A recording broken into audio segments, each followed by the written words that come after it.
Good morning dear students, how are you? Class 11th commerce के सभी students का एक बार फिर से स्वागत है। बच्चों, जैसा कि आप सभी जानते हैं, हमने बीएस में 8 चैप्टर का स्टडी कंप्लीट करवा लिया था। अब हम दोबारा से सभी बच्चों के लिए एक रिवीजन एक्सरसाइज लेते हैं। रिवीजन एक्सरसाइज में हम लोग जो स्टडी कर रहे हैं वो बच्चों जो हमारी स्टडी का पॉइंट है वो ये है कि हम चैप्टर नंबर 2 में पहुंच चुके हैं। चैप्टर नंबर 2 में हमने लास्ट वीडियो में आपके साथ में हिंदू अनडिवाइडेड फैमिली बिजनेस के बारे में डिस्कस किया और फिर पार्टनरशिप का मीनिंग, उसके फीचर्स डिस्कस किए गए। ठीक है, आप लोग अपनी बुक निकाल लीजिए। बुक निकाल करके हम लोग फिर से आगे की चीजों को डिस्कस करेंगे।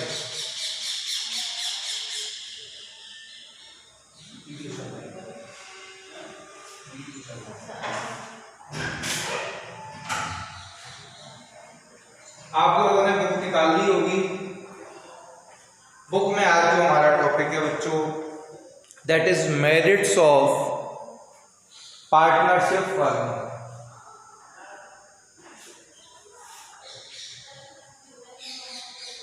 इसे आप लोग निकाल लीजिए। मेरिट्स, मेरिट मीन्स फायदे, फायदे means positive things about the partnership. What positive is there in partnership? The partnership firm has the following merits. Easy to form. It is easy to form. कैसे? Partnership के लिए registration compulsory नहीं होता है, जैसा कि हमने फीचर में बताया। जहाँ 2 से ज़्यादा लोग किसी भी पर्पस के लिए मिल जाएं और साथ में काम करने की इच्छा जताएं तो हम कह देते हैं कि पार्टनरशिप शुरू हो गई। उसके लिए कोई रिटन एग्रीमेंट करना ज़रूरी नहीं होता है। कोई वर्बल एग्रीमेंट करके भी हम लोग पार्टनरशिप में एंटर कर सकते हैं। तो इस तरीके से यदि देखा जाए, इस पॉइंट ऑफ व्यू से यदि देखा जाए, तो मैं ये समझ रहा हूँ कि पार्टनरशिप बनाना बहुत आसान है। लार्जर फाइनेंशियल रिसोर्सेस, जब हमने डीमेरिट पढ़ी थी बच्चों, Usha Pachauri ma'am, Zakir Hussain sir, Asha Sharma ma'am, Krishna Sharma ma'am, Ashish Kumar Sharma sir, Alan Tiwari sir and Shabana Mustafa ma'am, please come to the principal room. एक हमने पॉइंट पढ़ा था, उस पॉइंट में ये डिस्कस किया था कि सोल प्रोप्राइटर्स की एक डीमेरिट होती थी लिमिटेड रिसोर्स, क्योंकि हर व्यक्ति के पास में पैसा कम है।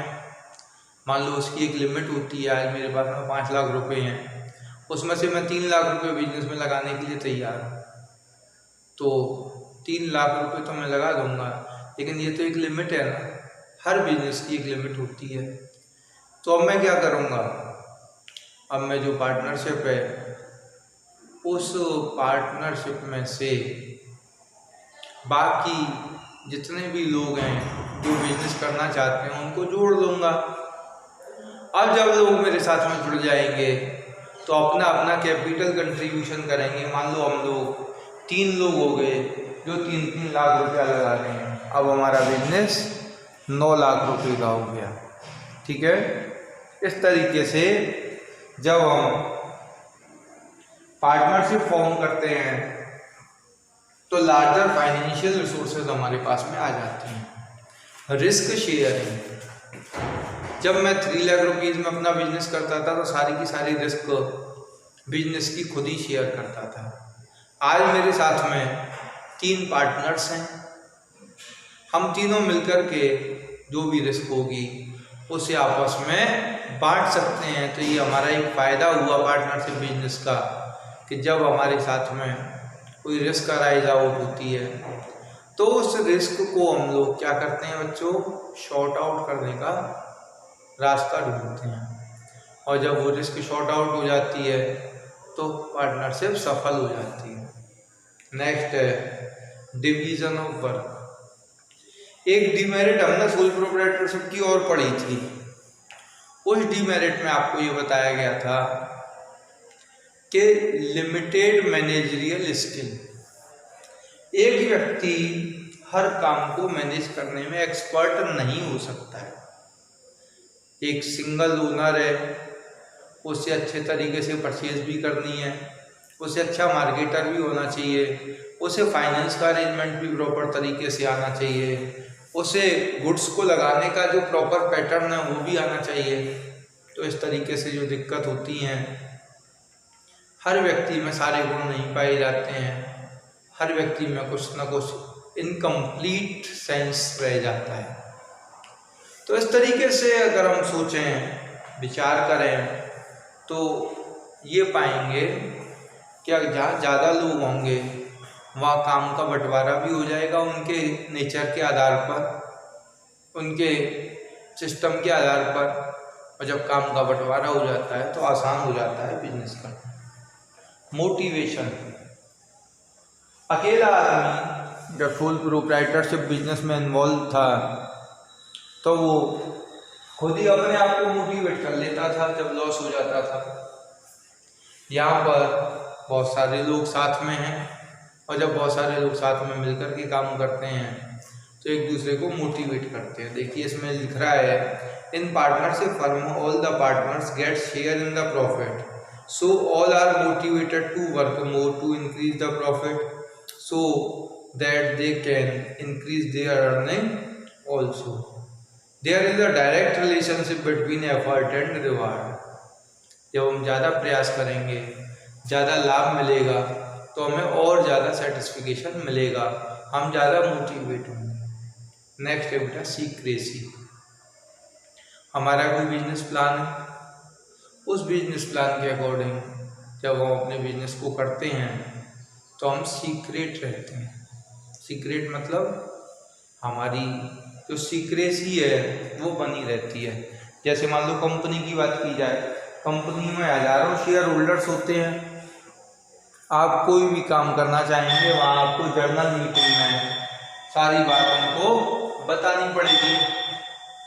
लेकिन यहाँ पर बहुत आसान रहता है, लिमिटेड नंबर ऑफ पीपल हैं और सब बिजनेसमैन हैं, तो आपका जो प्लान है वो सीक्रेट बने रहने के चांसेस ज़्यादा रहते हैं।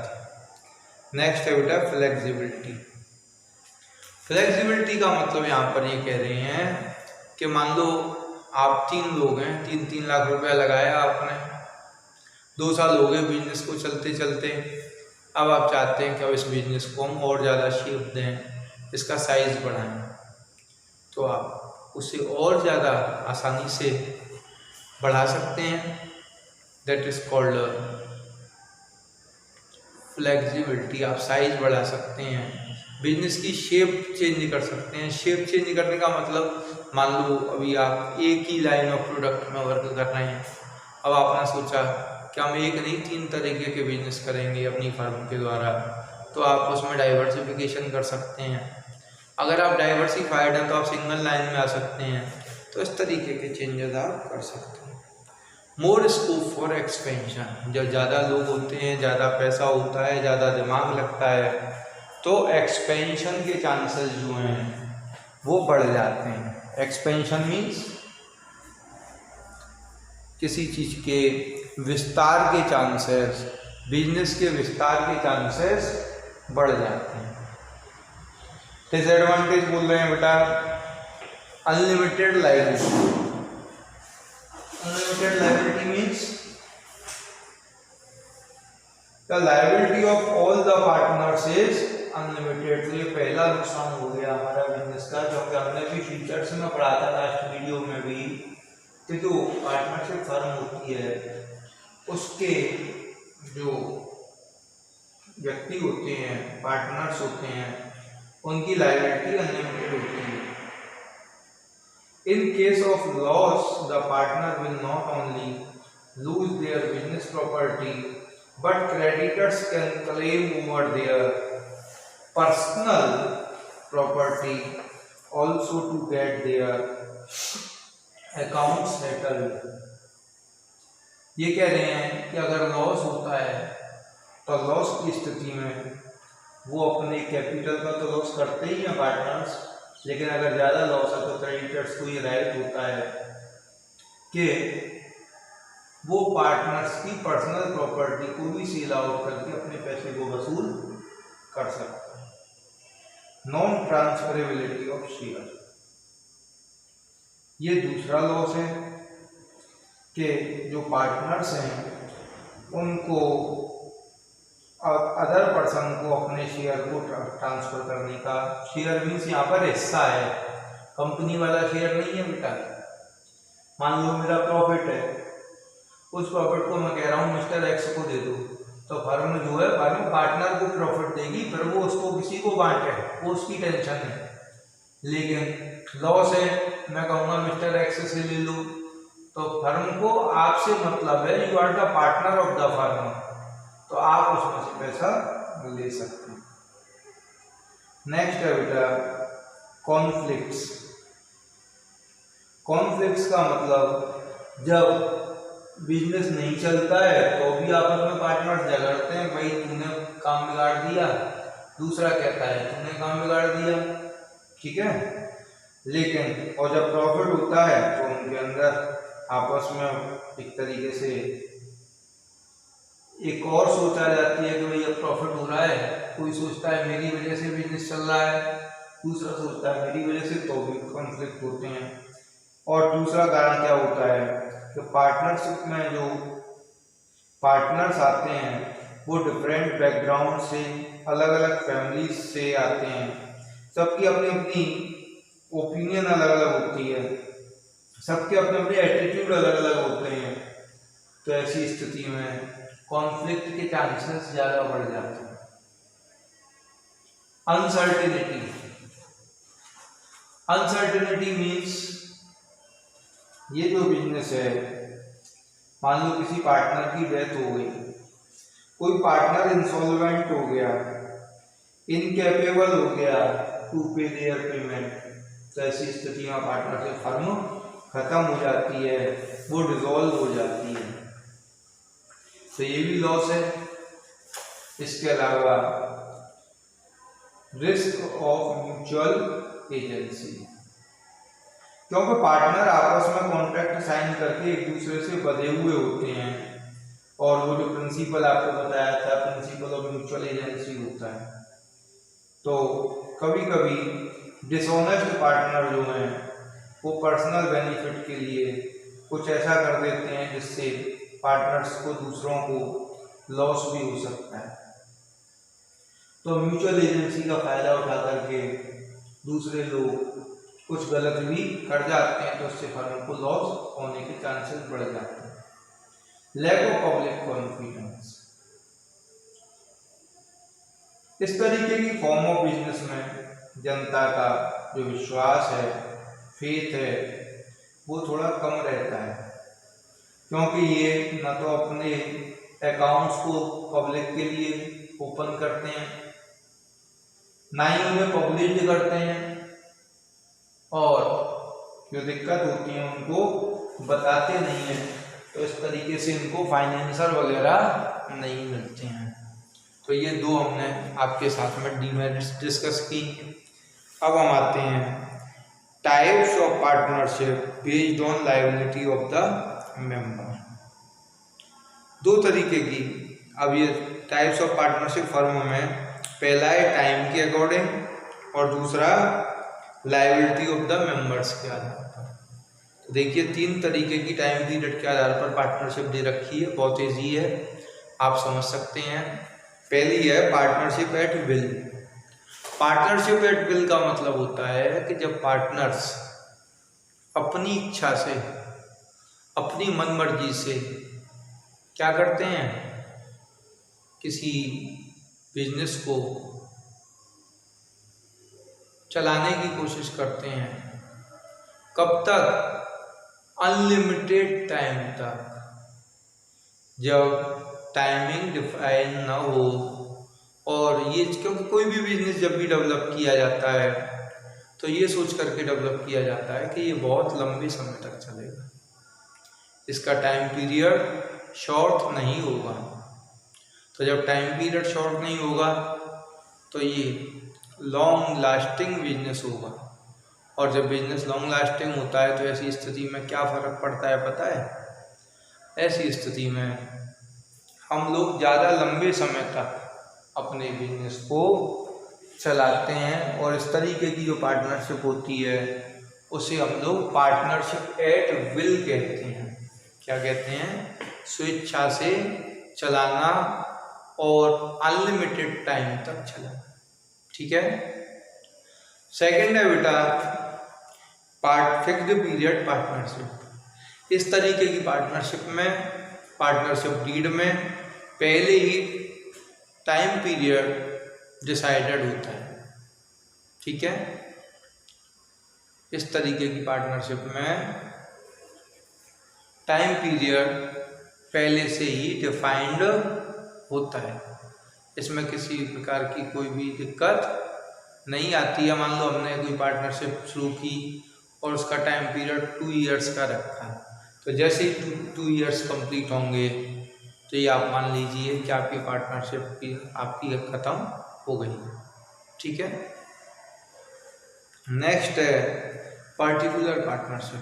किसी पर्टिकुलर जॉब वर्क के लिए, किसी पर्टिकुलर वर्क के लिए जब हम पार्टनरशिप ओपन करते हैं और उसे चलाने की कोशिश करते हैं, जब वो वर्क कंप्लीट हो जाता है तो ऑटोमेटिकली हमारी जो पार्टनरशिप है वो भी कंप्लीट हो जाती है।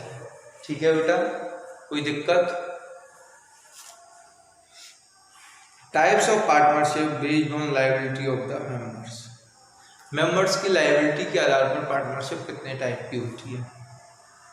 ठीक है। तो देखिए पहली होती है बेटा general partnership.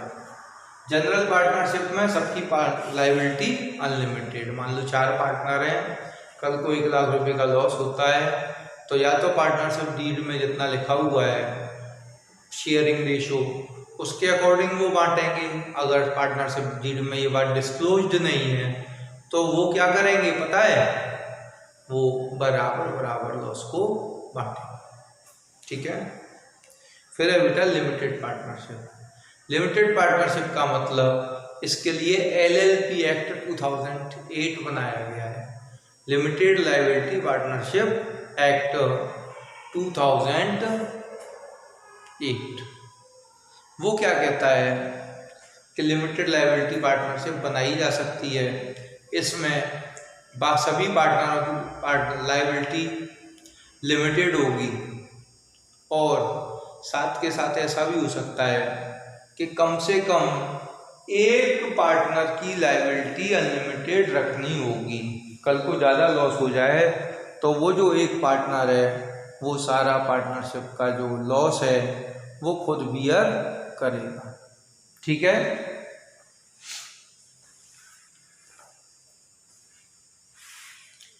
Types of partners, basically 4 तरीके के पार्टनर्स होते हैं। एक्टिव पार्टनर्स जो पैसा भी लगाएंगे, बिजनेस में मैनेजमेंट भी देखेंगे, सब तरीके से प्रॉफिट लॉस सब बियर करेंगे, ऐसे पार्टनर्स एक्टिव पार्टनर कहे जाते हैं। दूसरा है स्लीपिंग और डोरमेंट पार्टनर।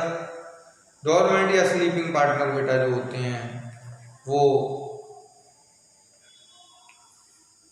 पैसा तो लगाते हैं लेकिन मैनेजमेंट में पार्टिसिपेंट नहीं करते हैं और प्रॉफिट एंड लॉस लेंगे, कैपिटल लगाएंगे, लेकिन मैनेजमेंट में किसी भी प्रकार का उनका जो कंट्रीब्यूशन है वो नहीं होगा। Secret partner, secret partner means ऐसा पार्टनर जो अपना पार्टनरशिप फर्म से रिलेशनशिप किसी दूसरे आउटसाइडर्स के सामने डिस्क्लोज नहीं करना चाहता है। ऐसा पार्टनर जो पैसा लगा रहा है, प्रॉफिट एंड लॉस शेयर कर रहा है, लेकिन बाकी सबको बोल देता है कि किसी को ये पता नहीं चलना चाहिए कि मैं आपकी फर्म में पार्टनर हूँ, that is secret partner. Nominal partner बहुत ईजी है बेटा। नॉमिनल पार्टनर का मतलब होता है ऐसा पार्टनर जो